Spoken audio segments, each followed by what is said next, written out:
मानव समाचार, मानवता के हक में। मानव समाचार में आपका स्वागत है। मालेगांव शहर में मारधाड़ गुंडागर्दी की वारदातों में दिन ब दिन इजाफा होता जा रहा है।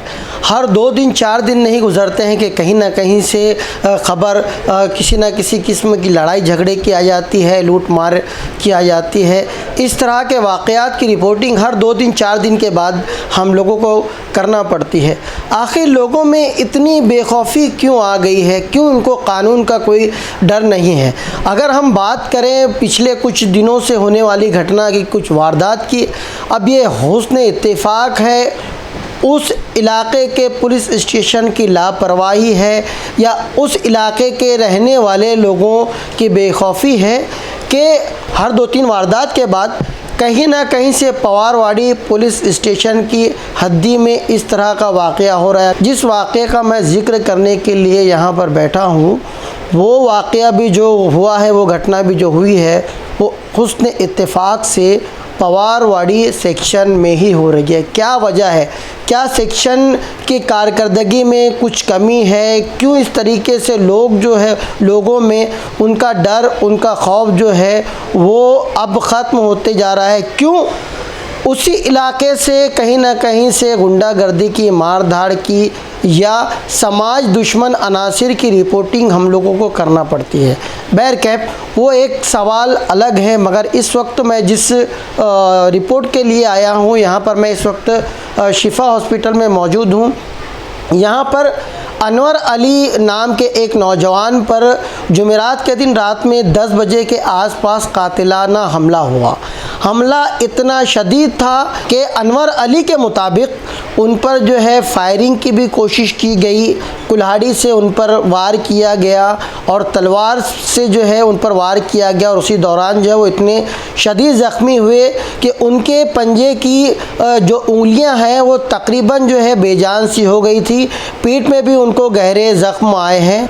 इस वक्त तो उनकी क्या पोजीशन है, वही जानने के लिए हम लोग यहाँ पर आए हैं। शिफा हॉस्पिटल के डॉक्टर इस्माइल साहब के पास आए हैं। वो बेहतर तरीके से जो है वो बता सकते हैं कि जिस वक्त पेशेंट उनके हॉस्पिटल में दाखिल हुआ उस वक्त क्या सिचुएशन थी और इस वक्त क्या सिचुएशन है।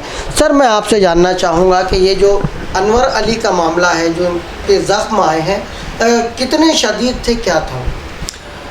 ये तलवार से लगाए गए ज़ख्म थे जो हमने देखे पीठ पर, हथेली पर, और ये जो हाथ की उंगलियां होती हैं, टेंडन इंजरी थी, डीप टेंडन इंजरी थी, और ये तलवार के लगाए ज़ख्म थे। परसों के दिन जब पेशेंट आया तो बहुत ज़्यादा खून बह रहा था, हाथ की उंगलियां काम नहीं कर रही थी। परसों रात में, मतलब लेट नाइट पेशेंट था, तो बहरहाल उसको कल ऑपरेशन कर दिया गया, और ऑपरेशन करने के बाद फ़िलहाल तो उंगलियां हरकत कर रही हैं।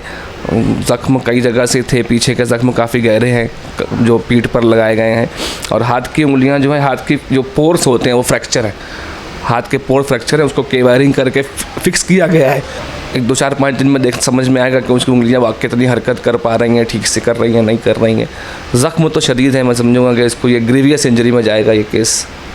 अच्छा, हमने सुना कि ऑपरेशन भी जो है बड़ा कॉम्प्लिकेटेड था। और ये बारीक सर्जरी होता है, इस लाइक का प्लास्टिक सर्जरी, ये बहुत मतलब महीन सर्जरी की जाती है, क्योंकि जो डोरियां होती हैं ना, अपने हमारी जो उंगलियों को उठाती हैं, बंद करती हैं, इसको टेंडन कहते हैं।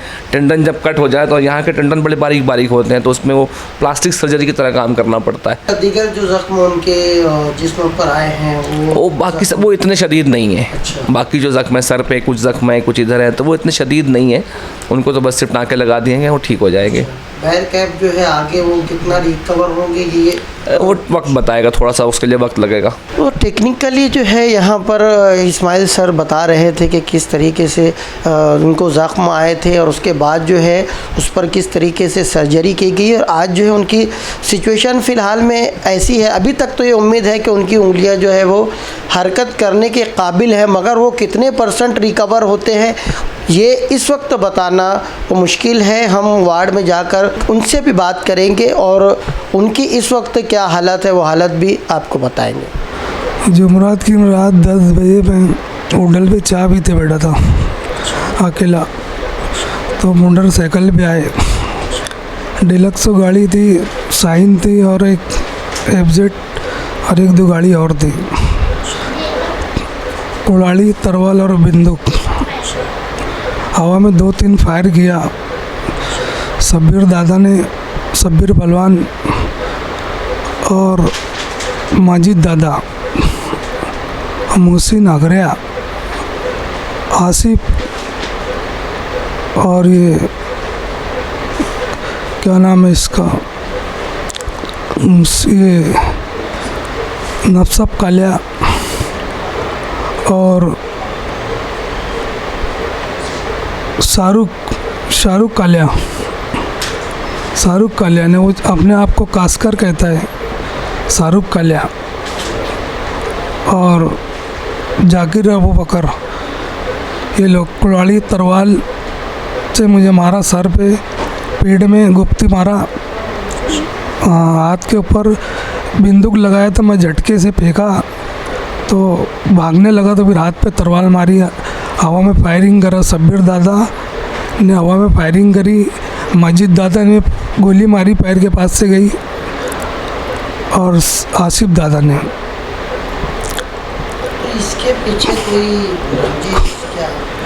ये शब्बीर दादा से 2 साल पहले लॉकडाउन में झगड़ा हुआ था, कल्लो दादा शब्बीर दादा लोग से 2 साल पहले झगड़ा हुआ था। वही सब ये दोनों मिलकर, गैंग मिल के मेरे ऊपर जानलेवा हमला, मेरी फुल मर्डर की लाइन में थे। बाकी मैं भागकर गली में एक जगह शादी थी, उस शादी में घुस के घर में घुस गया।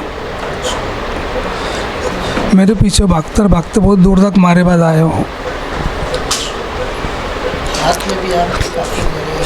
हाथ मेरे गोली मार तो मैं बंदूक पकड़ने लगा तो झटका दिया तो गिर के भागने लगा, तो फिर हाथ पे तरवाल, सर में कुल्हाड़ी और पेट में गुप्ती। आए दिन इस तरह के वाक़यात होने से कहीं ना कहीं से अहलियान शहर में बेचैनी पाई जा रही है। लोग डर और खौफ के माहौल में जी रहे हैं। लोगों का साफ कहना है कि जिस तरीके से ये सारी चीज़ें आम होती जा रही है, कहीं ना कहीं से लगता है कि लोगों के दिलों में कानून का डर जो है वो ख़त्म होता जा रहा है।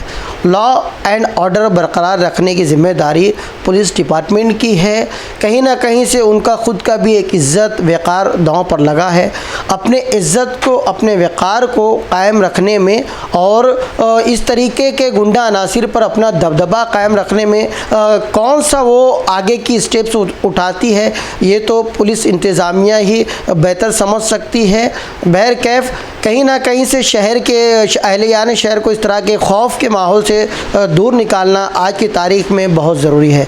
देखते रहिए मानव समाचार, सबसे पहले, सबसे तेज़, हमेशा सच के साथ।